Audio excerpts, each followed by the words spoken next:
பார்வையற்றோரின் கண்கள் காரிருள் மையிருளிலிருந்து விடுதலையாகி பார்வை பெறும். அன்பிற்குரிய சமூகமே, இன்றைய முதல் வாசகத்தில் 40 நாட்கள் மழை வெள்ளத்திலிருந்து காப்பாற்றப்பட்டு பெட்டகத்திற்குள் வாழ்ந்து வந்த நோவா நிலமெல்லாம் உலர்ந்திருப்பதை காண்கிறார். ஒரு புது வாழ்விற்கான பயணத்தில் அடியெடுத்து வைக்க ஆரம்பமாகிறது அவரது பார்வை. இன்றைய நற்செய்தியில் பார்வையற்ற ஒருவரை இயேசுவிடம் சிலர் கொணர்ந்து பார்வை தரும்படி வேண்டினர்.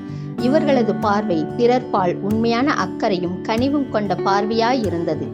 இருளில் அடைபட்டு கிடக்கும் இவர் வெளிச்சத்திற்கு, புது வாழ்விற்கு வர வேண்டும், ஒளி பெற்றிட வேண்டும் என விரும்பி இயேசுவிடம் கொணர்கின்றனர்.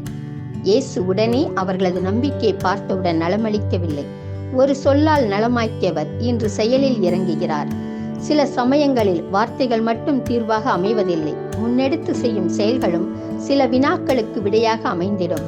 பார்வையற்றவரை ஊருக்கு வெளியே தனியே அழைத்துச் சென்று உமிழ்ந்து கைகளை அவர் மேல் வைத்து குணமாக்குகிறார். முதல் முறையில் பார்வைகள் மங்கிய நிலையில் இருக்கின்றன. இரண்டாம் முறையாக கை வைத்தபோது தெளிவாய் காண்கிறார். நமக்கும் ஒரு பொருளின் மீதோ ஒரு விஷயத்தின் மீதோ ஒரே மாதிரியான பார்வை அமைவதில்லை. மனிதர்க்கு மனிதர், காலத்திற்கு காலம், இடத்திற்கு இடம் பார்வைகளும் கருத்துகளும் மாறுபடுகின்றன. ஒரே தண்ணீர் தான், ஆனால் பெய்யும் போது சாரலாகவும் மழையாகவும், புயலாகவும், மலையிலிருந்து கொட்டும் போது அருவியாகவும், காடுகள் வயல்வெளியே நடக்கும்போது நதியாகவும், பெரும் பெரும் பள்ளங்களில் தேங்கும் போது ஏரியாகவும், அடித்துச் செல்லப்படுகையில் ஆறாகவும், நெடுக நடந்து பெருவெள்ளத்தில் கலந்து நிறையும் போது கடலாகவும் மாறுகிறது.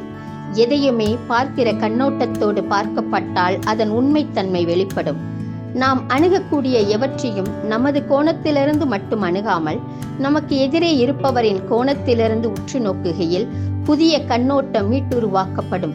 காலத்திற்கும் வாழ்நிலைக்கும் தகுந்த பார்வையை நாம் ஏற்று நடப்பது அவசியமாகிறது.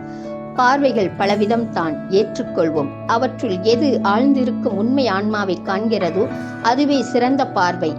உண்மையான அக்கறையோடு மனிதர்களையும் பொருட்களையும் செய்திகளையும் அணுகத் தொடங்கினால் ஆழ்ந்திருக்கும் உண்மை உள்ளது உள்ளபடி வெளிப்பட்டே தீரும்.